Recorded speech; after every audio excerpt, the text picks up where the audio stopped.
Welcome, welcome, welcome. Welcome to our talk, Getting Started in Your Journey to Network Automation. This talk is meant for mostly for beginners, I would say. We want to kind of show where we've been, where we're going. So we have Trishna here as well. So with that, let's get started with introductions. So my name is Sean Kavanaugh. I'm a technical marketing leader here. My background's with network automation. I worked for Cisco. I worked for Cumulus Networks, which is now part of NVIDIA. So I've been around the block as a network consultant, network solution architect, and now I'm in technical marketing. And I do a lot of automation. And we'll let Trishna introduce herself. Hi everyone, I'm Trishna Guha. I'm based out of India. I'm the engineering manager for the Ansible network team. And today I'll talk about what the engineering team has been working on so far and what our future roadmap looks like. But before I start, Sean will cover the first part of his presentation. So over to you, Sean.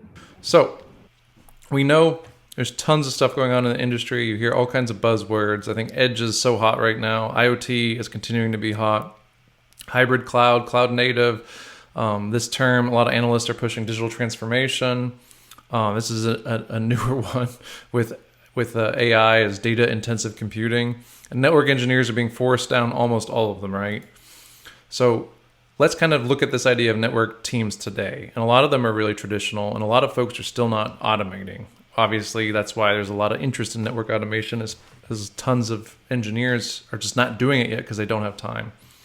So we have all these different teams, and they're all in these little silos. And we're starting to see folks do some automation, or they use a management tool that does automation for them, but it's doing it in a silo. So we kind of have like a firewall team, or the load balancing team, or like a tier one access team, or a team that just deals with distribution switches, right? We kind of divide it up based on the type of network or that team and deciding how big that company is. Now, this is where Ansible Automation Platform kind of fits in, as we can kind of connect these teams. So even if you're using an existing management or automation tool, right, Ansible can kind of become that orchestration layer between all these tools and provide a lot of value between these teams, automating the communication between them. And we kind of see this transitioning to like helping with all IT silos, right? As Ansible is all encompassing, is we can help with these entire use cases like cloud automation or edge automation or data center. And it's not specifically just for network engineers, but this is why a lot of businesses love Ansible automation, is that we can kind of help bridge the gap between teams that are automating and teams that aren't. So let's dive into network automation. So Ansible Network Automation, we provide the tools and framework for creating infrastructure as code approach for networks.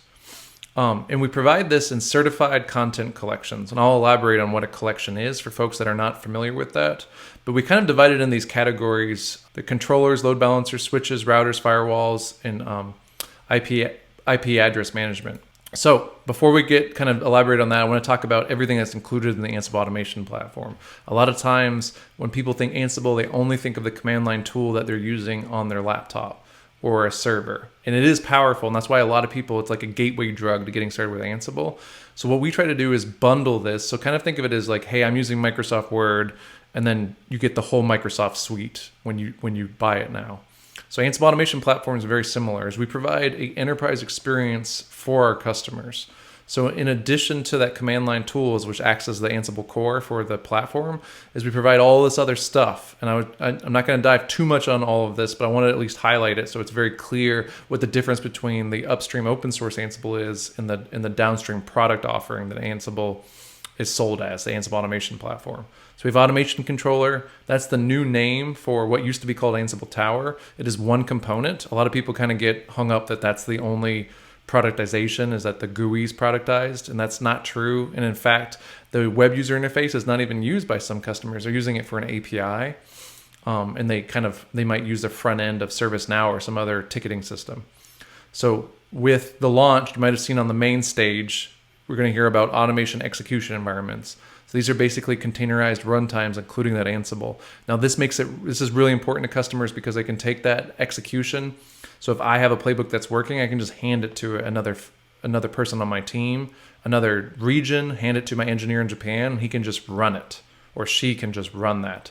It doesn't matter where it is, because we package everything together. They don't have to install all the requirements or understand that they need whatever API to run an Amazon module. We just package that all together in an execution environment. We also, with Ansible Automation Platform 2, we've launched a platform operator. So platform operator allows native installation on OpenShift. We have content collections. So these are certified collections. Now we can package them inside execution environments, but when you're developing content, you still want to just grab that content directly, and that's all in Automation Hub.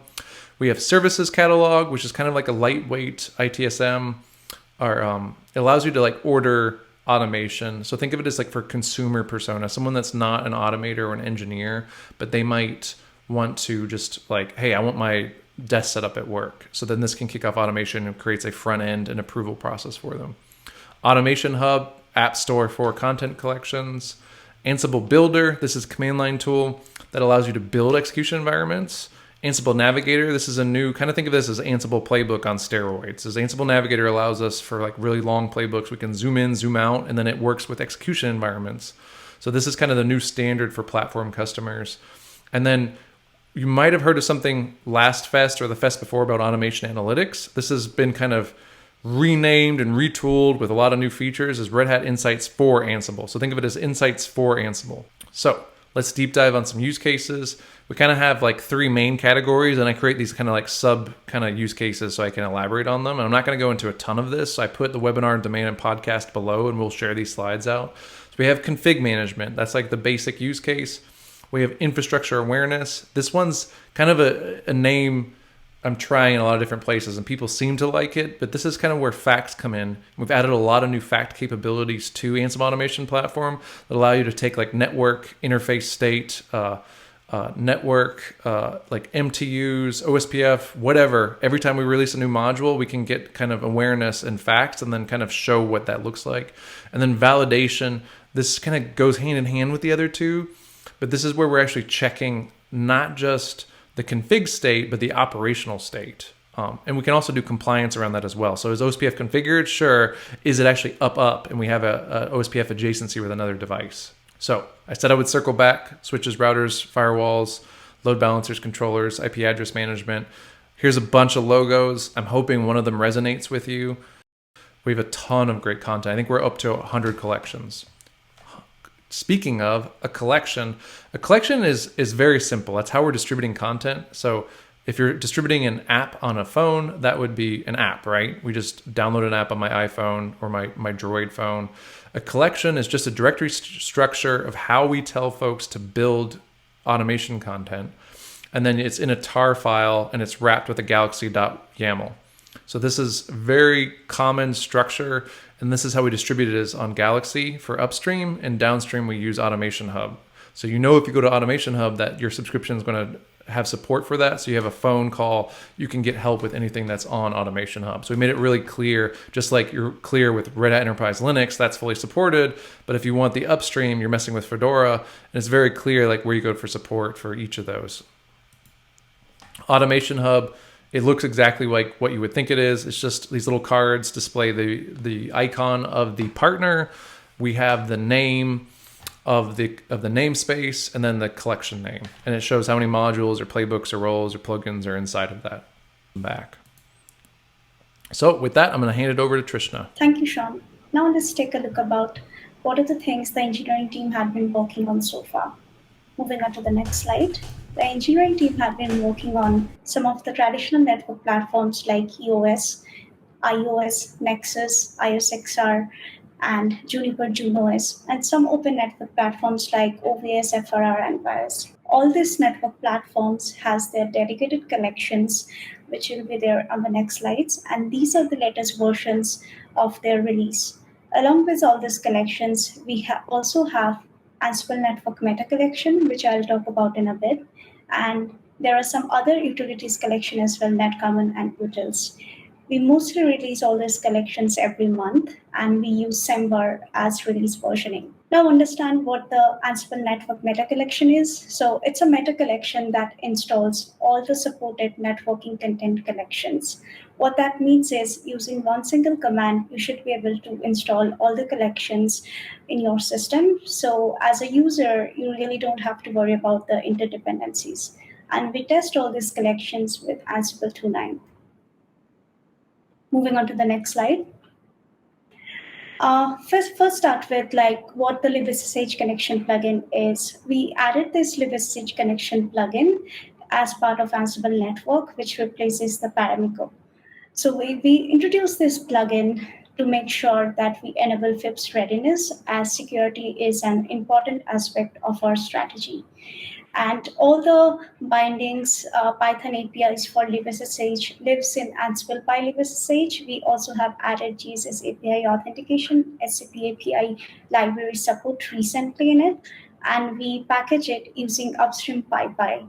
So if you're looking to use libSSH connection plugin, make sure to install PyLibSSH and use netcommon, because the connection plugin itself stays in the netcommon collection.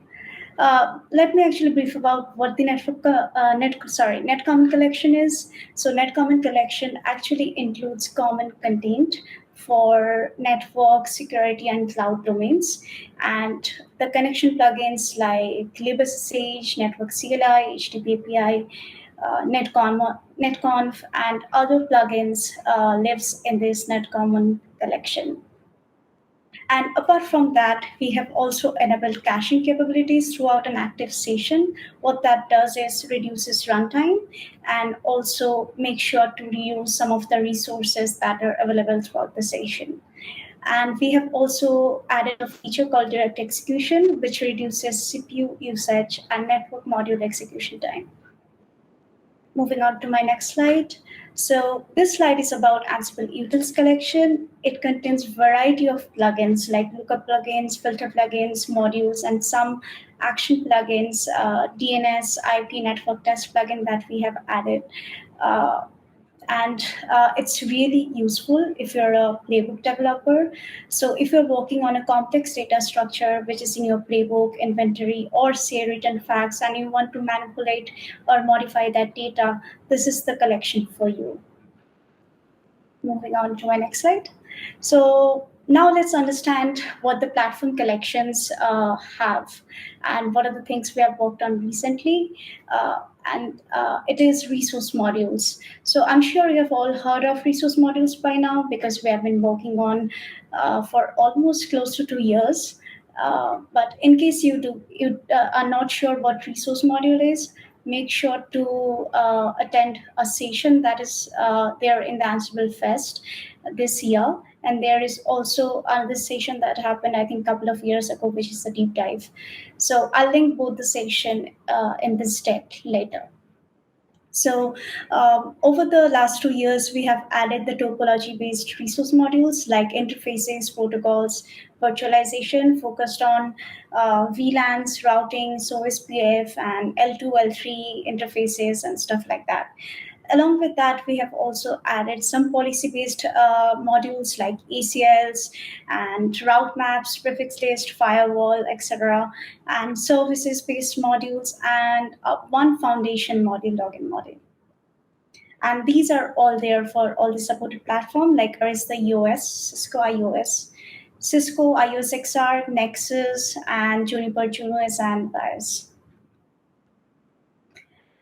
The Yang collection is a community collection, so we add modules and plugins in there. In that, which is related to Yang functionality for network platforms. It is still community maintained at the moment. All right, so this is mostly what we have been doing so far. Now let's take a look at what our future roadmap looks like. In the network meta collection, which I talked about a while ago, in that collection we'll add a new role called Ansible Network Resource Manager role. So this role is to manage network resources in an agnostic way for a given network OS. And we are also going to add gRPC connection plugin and some gRPC related modules like get config in the netcommon collection. And we will add validate config plugin in the Ansible utils. So what that will be used for is validating network config against some predefined set of rules.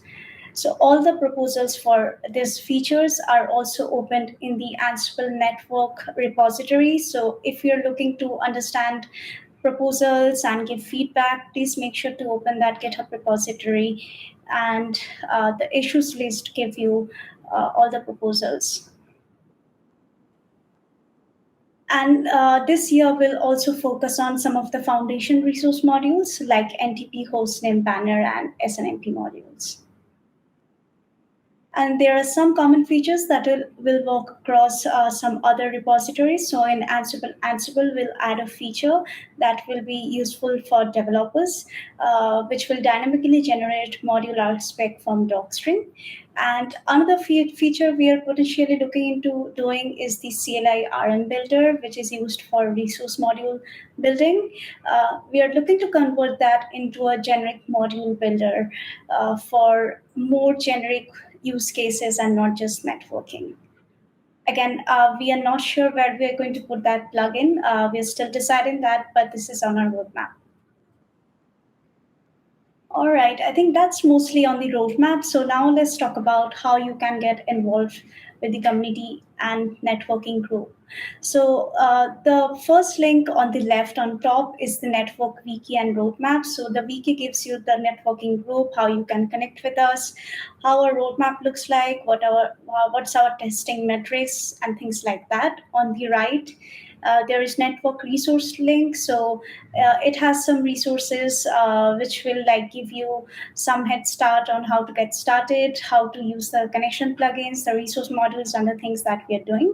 And you can also join us and say hi on IRC and Slack on the Ansible Network channel. On Slack, it's ansible.networkslack.com.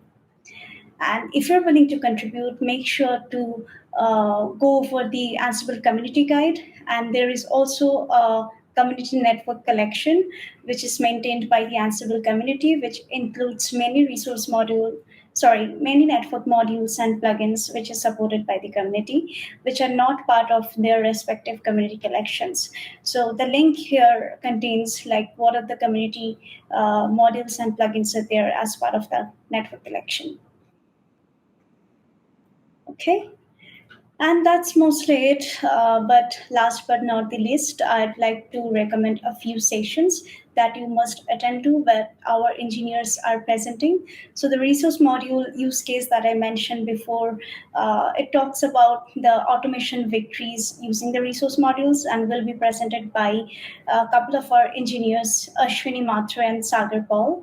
And then we have another talk which talks about infrastructure operational state assessment using the network automation. It has variety of use cases and how you're using the collections in order to achieve the operational state management. So that will be presented by Ganesh Nalavare and Nilesh Chakrabarti. And that's mostly it. With that, I'd like to stop here and thank you all for listening. Please reach out if you have any question, and thanks again. So before we wrap up, I just wanted to cover the incredible growth over the last few releases.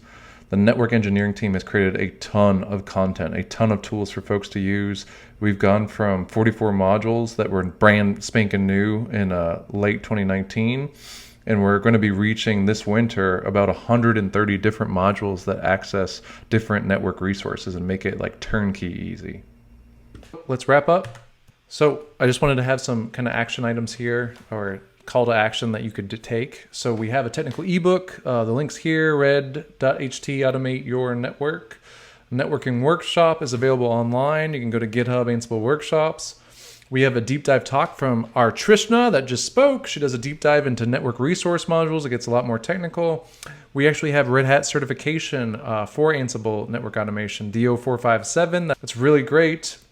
And then we're going to put a lot of great content on our network automation webpage here, ansible.com/network-automation. That will kind of act as kind of a gateway to all the other content. And again, the trial's there, red.ht Ansible trial. You can get a trial for Ansible Automation Platform. And with that, thank you for attending. I really appreciate you taking your time. I know digital events are not the best in the world. You can follow us on all the social media here.